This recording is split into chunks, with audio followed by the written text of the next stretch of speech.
So today I'm talking to Shawn Kinley, I, self-described chaos engineer. that's kind of right, kind of.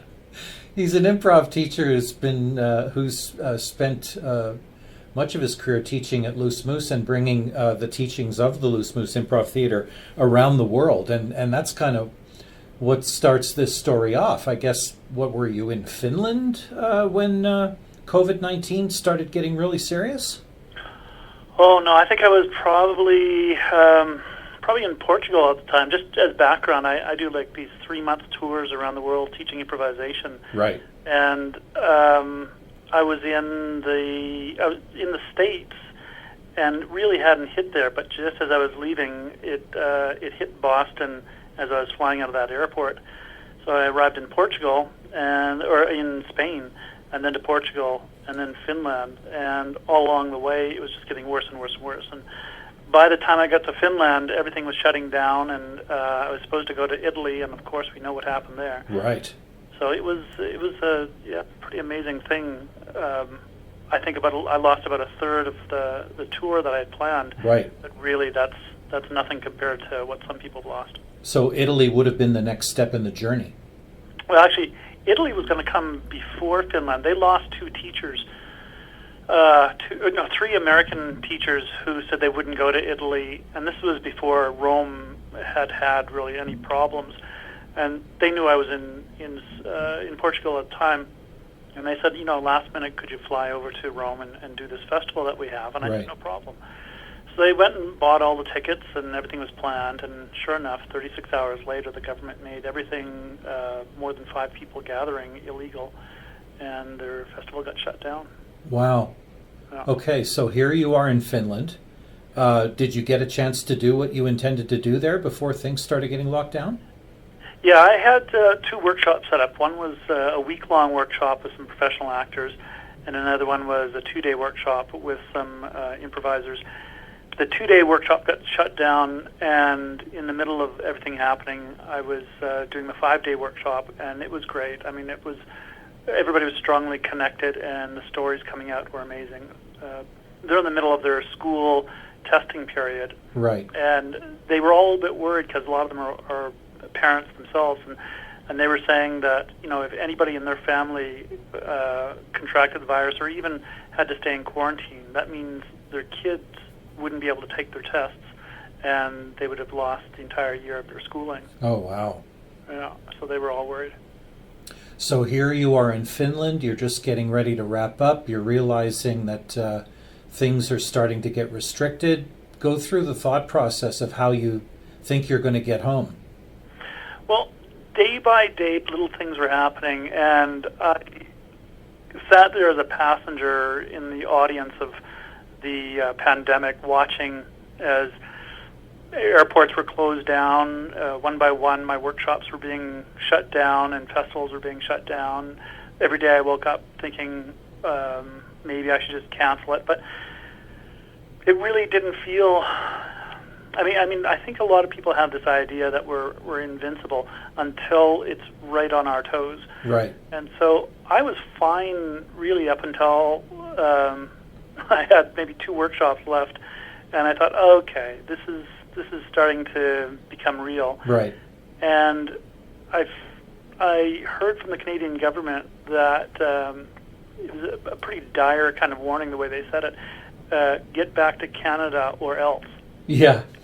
And so those kinds of words from your government make you start to reconsider things. And I had one last stop. I was going to go visit my girlfriend in Germany and do some workshops there. Right.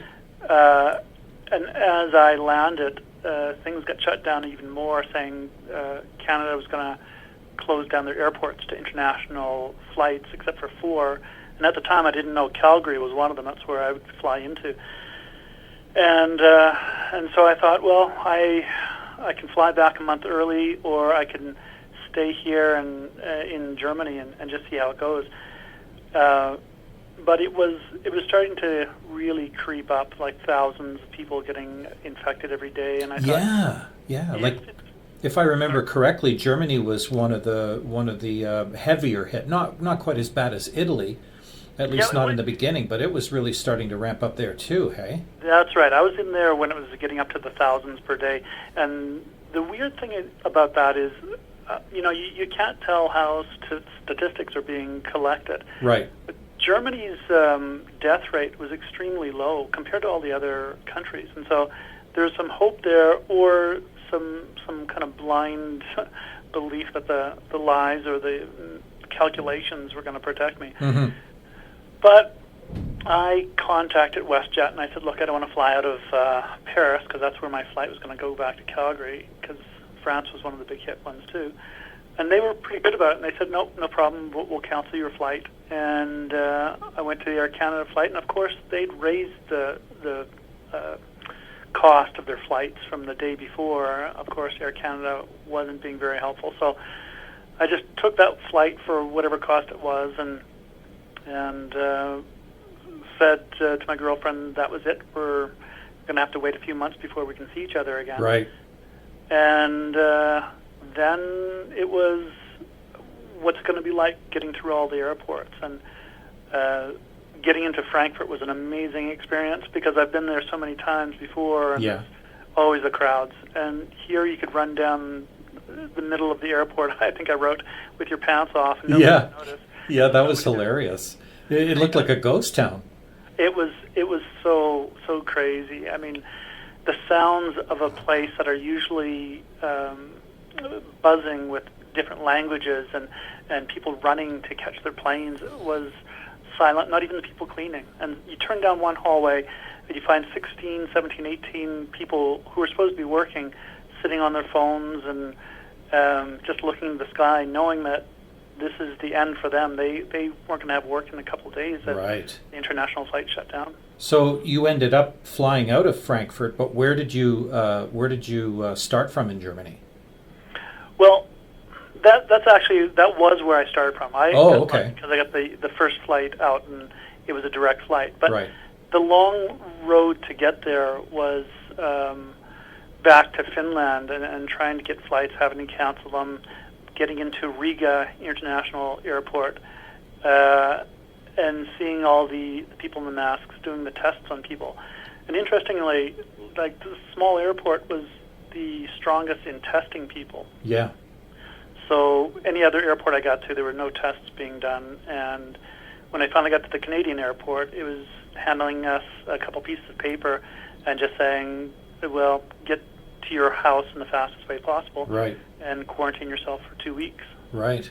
And so it was, all in all, probably an adventure of about 6 or 7 days, and moving through the different airports and really not running into people. Culturally, it was interesting. I mean, when I was on one of the Latvian planes, the Latvians were in party mode, drinking on the plane with hidden bottles, and I think it scared a lot of people the way they were doing it. The Germans were all masked up. Right. There's one really frightened Japanese passenger who was about 2 rows away from me. I think he washed his hands every 15 minutes, and he kept washing his phone, washing the screen. He had his mask on, the gloves. It was, from his experience, probably coming through too many Asian airports, he just knows that what's coming is going to be a wave that's going to be so frightening. Right. I mean, we're only seeing the tip of it, and I think Canada's handling it really quite well. I think the shutdowns have come quicker than in most countries. And the thing that I think we've done best at is shutting down the American borders, seeing what Trump is doing down there. Yeah. We're getting most of our infections probably coming up from that border than from anywhere else. Was there any point in time that you thought to yourself, gee, I may not actually make it out of here? Yeah, quite a few times. My background with improvisation tells me that you adapt, and, right. and every possibility is potentially something interesting, a good story, or it might bring opportunities that you can't realize. So there was never anything really frightening. I knew that the Germans had promised good care if you get stuck in the country. The Canadian government was suggesting that they were going to help out in some way. The Finns were just nice to hang out with. They remind me of Canadians, and so I didn't think that was going to be a problem. So I think I got lucky in the countries I got caught up in. But yeah, as the planes start getting shut down, I thought I should consider what life will be like if I have to stay here for 3 or 4 or 5 months. Yeah. Even though my passport says that I could only stay for 3 months, I think all those rules are out the window. So do you have any idea how your health insurance would have been impacted? Would you have been able to get free health insurance wherever you got stuck if that was the case? Well, that's a good question. There are some countries, I believe Portugal and I think Germany, they would take care of you on their bill, and so it wasn't an issue. Right. But in some other countries, it was all questionable. Right. I don't have really any other insurance except for what Canada offers. Yeah. And then maybe on my credit card because there's a traveling kind of thing. But with this pandemic and the unknown of everything that's going on, who knows what would have happened. And so, yeah, I was playing by ear and just country by country trying to figure out what I might have to do, whether I'd be caught up in a hotel or staying at friends' places or nothing else. I don't know. Do you remember what airports or what cities you passed through on your way to Frankfurt? Yeah, Riga. Yep. And Helsinki. Oh, yeah.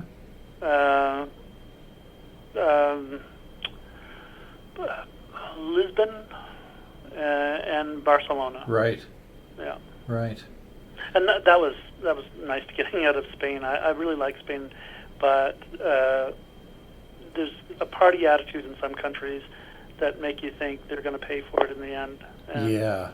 yeah, you can see what's happening in Spain right now. Yeah. I witnessed some videos of politicians in Italy basically reprimanding their citizens, like, what are you thinking? Oh, yeah. Just going right to town on their own people. I think that the politicians who are getting angry right now are doing it with just cause. Oh, for sure. But there are a lot of other politicians who just don't have any sense of what's going on. No. The assistant governor, I think it was in Texas, who claimed that it's worth the risk for old people Yes. to keep getting on with things, Yeah. and death is just one of the things Yeah. to keep the economy running, is so full of shit. Yeah. Well, that was no better than I don't know what city in Florida was talking about it, but somebody claimed that they had gotten from a credible ultra-conservative TV network source that blowing a hairdryer at full force in your face was enough to kill the virus in your nose because it couldn't survive a temperature above 130 Fahrenheit or something like that. But anyway. Yeah.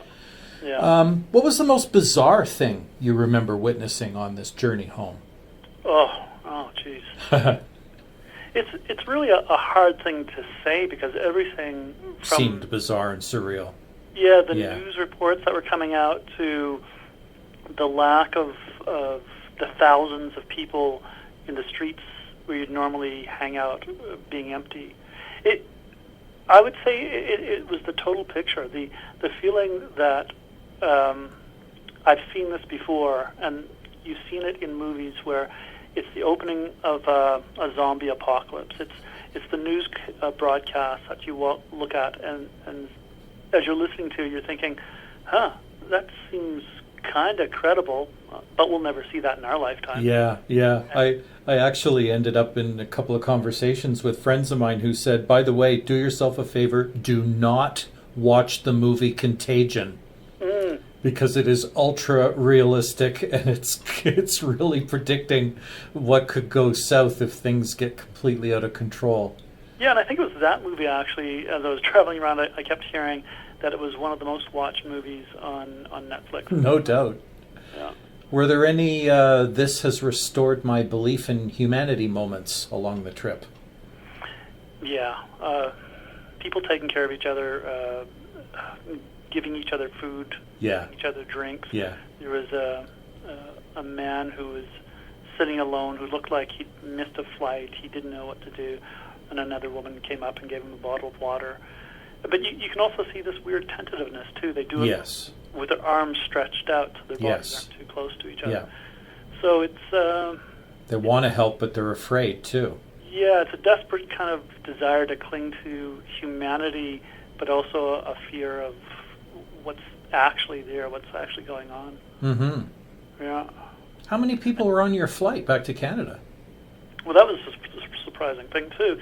It was mostly sold out. The whole front part of the aircraft was sold out. Wow. Where I was, I would say there were about 20 seats empty.